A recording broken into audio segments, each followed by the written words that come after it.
미국 국토안보부의 중국산 배터리 사용을 금지하는 법안이 미국 하원에 발의됐습니다. 우리나라에 미치는 영향이 궁금하시다면 덕으로 구독과 함께 해주세요.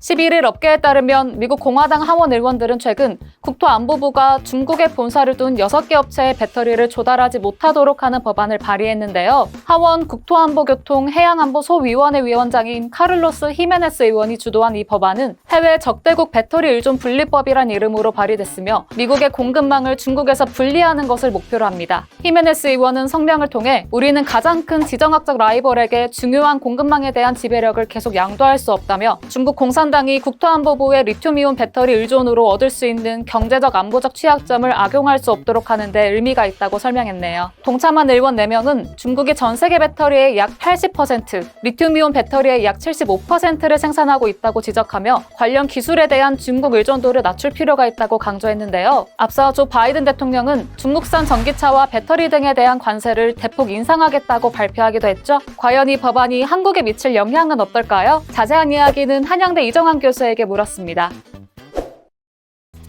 최근에 배터리 업계에서는 중국의 영향력이 점차 강화하는 게 아니냐라는 의견이 나오고 있습니다. 아무래도 중국 기업들이 주력 품목이 리튬 인산철 배터리인데 국내 기업들이 강점을 가지고 있는 삼원계 배터리, 니켈, 코발트, 망간 배터리에 비해서 에너지 밀도 같은 게 좀 낮지만 가격 경쟁력이 가지고 있기 때문에 이 시장이 확대되고 있는 것이 아니냐라는 이야기들이 나오고 있고요. 아무래도 얼리 애댑터가 주도한 이제 전기차 초기 시장에서 내연기관차와 경쟁을 해야 되는 이런 상황들이 발생을 하면서 결국은 이 배터리 수요 방식 자체가 좀 바뀌는 게 아니냐. 이에 따라 한국 기업들이 좀 위축되는 게 아니냐라는 그런 이야기들이 나오고 있습니다. 원래는 중국의 배터리에 대해서 7.5%에서 25%까지 올린 관세를 부과하자는 이야기들이 나왔는데 그것을 아예 수입을 금지해야 된다라는 의견들이 나오고 있습니다. 많이 나오고 있는 얘기 중 하나는 CATL 같은 기업들, 고션 하이테크 같은 기업들이 위구르 강제 노동과 연결되어 있다는 것들을 지적하면서 반대하는 것들이 있고요. 위구르 강제 노동 같은 경우에는 엄격하게 관리된 이슈이기 때문에 공급망 차원에서 아예 상품 수입을 배제해야 된다는 논리가 나오고 있습니다. 그 다음에는 지금 나온 것처럼 해외 적대국 배터리 의존 분리법 같은 것들, 결국 배터리 자체를 적대국에서 의존하면 되지 않는다라고 공급망 관리에서 안 된다라는 이야기를 하면서 나오고 있고요. 미국의 최근 동향을 보면은 해외 직접 투자라고 이야기하죠. 아웃바운드 FDI 같은 데서 중국이라든지 마카오라든지 홍콩을 명시적으로 사실 적대국으로 인정을 하고 있거든요. 이런 국가들에 대해서 공급망에 의존한 것 자체가 문제다라는 인식들이 확산이 되면서 이런 배터리 법안 같은 것들이 나오고 있다라고 아마 보시면 될 것 같습니다. 그래서 이제 최근 동향 자체가 미국과 중국의 경제 안보 관계에 있어서 중국은 첨단 기술 그리고 군사 부분에 있어서 경쟁국가를 인식하기 시작했고요. 경쟁국가에 대해서 핵심 원자재를 의존하는 것에 대해서 반감들이 커지면서 이런 법안들이 나오고 있다라고 아마 보시면 되지 않을까 생각을 합니다. 통과되기 어렵겠지만 통과된다라고 하면은 아무래도 한국 기업들이 수혜를 받을 수 있는 이런 상황이다. 통과되지 않더라도 이런 분위기가 커지면서 관세 같은 것들이 더 올라가게 된다면 한국 배터리 기업들의 경쟁력 역시 올라갈 수 있다라고는 말씀드릴 수 있을 것 같습니다.